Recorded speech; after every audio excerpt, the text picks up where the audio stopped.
Zinc plus 2HCl। ये हमारे पास product में क्या बनाते होते हैं, zinc chloride ZnCl2 plus H2 gas.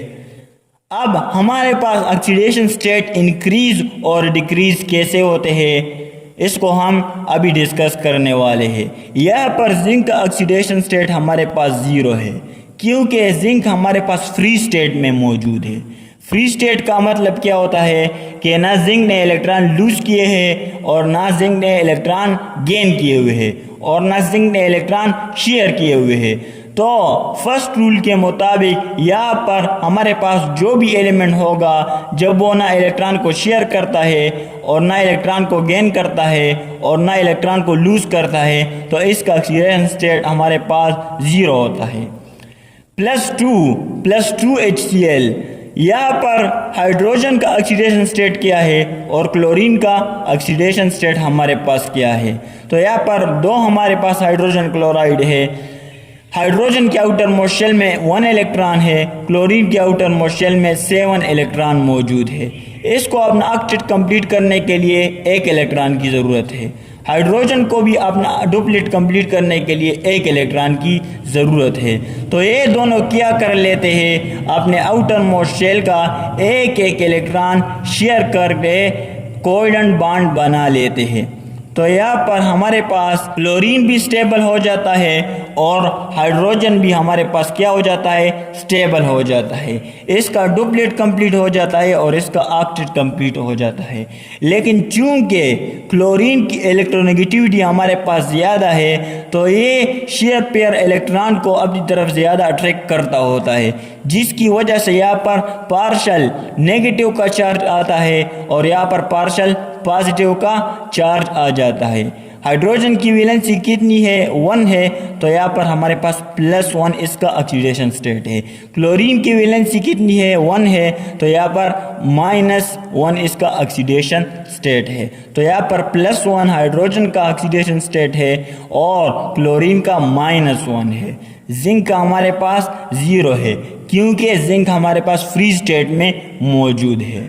अब अगर हम प्रोडक्ट की तरफ जाते हैं, तो यहाँ पर हमारे पास क्या है, जिंक क्लोराइड। यहाँ पर जिंक का ऑक्सीडेशन स्टेट कितना है और क्लोरीन का ऑक्सीडेशन स्टेट कितना है। हमारे पास जिंक है प्लस 2 क्लोरीन है। यहाँ पर 2 क्लोरीन है, 1 क्लोरीन यहाँ पर अटैच है और 1 क्लोरीन यहाँ पर अटैच है। क्लोरीन के आउटर मोस्ट शेल में 7 इलेक्ट्रॉन है, इस तरह इस क्लोरीन के आउटर मोस्ट शेल में भी 7 इलेक्ट्रॉन है। इसको अपना ऑक्टेट कंप्लीट करने के लिए 1 इलेक्ट्रॉन की ज़रूरत है। इसको भी अपना ऑक्टेट कंप्लीट करने के लिए 1 इलेक्ट्रॉन की ज़रूरत है। तो जिंक हमारे पास क्या करता है कि जिंक हमारे पास हमेशा इलेक्ट्रॉन डोनेट करके बॉन्ड बनाता है और डोनेशन ऑफ इलेक्ट्रॉन की वजह से हमेशा हमारे पास पॉजिटिव का चार्ज आता है। इस तरह एक्सेप्टेंस ऑफ इलेक्ट्रॉन की वजह से हमेशा हमारे पास नेगेटिव का चार्ज आता है। तो जब जिंक हमारे पास 1 इलेक्ट्रॉन इस क्लोरीन को डोनेट कर देता है और 1 इलेक्ट्रॉन इस क्लोरीन को डोनेट करता है, तो यहाँ पर क्लोरीन पर नेगेटिव का चार्ज आता है और यहाँ पर भी नेगेटिव का चार्ज हमारे पास आ जाता है।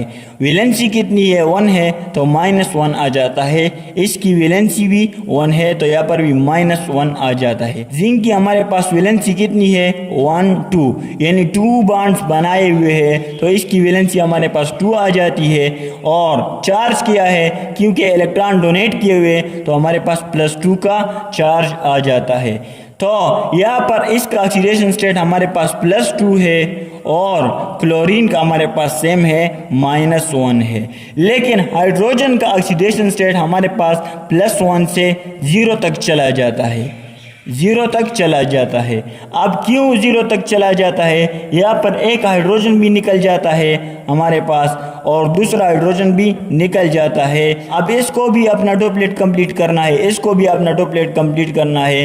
तो ये एक इलेक्ट्रॉन क्या कर लेते हैं, आप इसमें बांट लेते हैं और हमारे पास सिंगल कोवेलेंट बॉन्ड से हमारे पास डाई एटॉमिक मॉलिक्यूल बन जाता है। और इसका ऑक्सीडेशन स्टेट जो +1 था, मीन्स के इसको अपना डुप्लीट कंप्लीट करने के लिए 2 इलेक्ट्रॉन की ज़रूरत है। अब यहाँ पर ये हमारे पास एक स्टेबल मॉलिक्यूल बन जाता है जिसको इलेक्ट्रॉन एक्सेप्ट करने की अब कोई ज़रूरत नहीं है, यानी ये भी हमारे पास फ्री स्टेट में चला जाता है, जिसकी वजह से इसका ऑक्सीडेशन स्टेट हमारे पास 0 तक चला जाता है। तो यहाँ पर अगर आप लोग देख ले तो हमारे पास ऑक्सीडेशन स्टेट क्या हो रहा है, जिंक में ऑक्सीडेशन स्टेट इंक्रीज हो रहा है, और हाइड्रोजन में अगर आप लोग देख ले तो हमारे पास ऑक्सीडेशन स्टेट क्या हो रहा है, ऑक्सीडेशन स्टेट डिक्रीज हो रहा है। तो decrease in oxidation state is called what, is called reduction, और increase in oxidation state is called what, oxidation. Okay, thanks.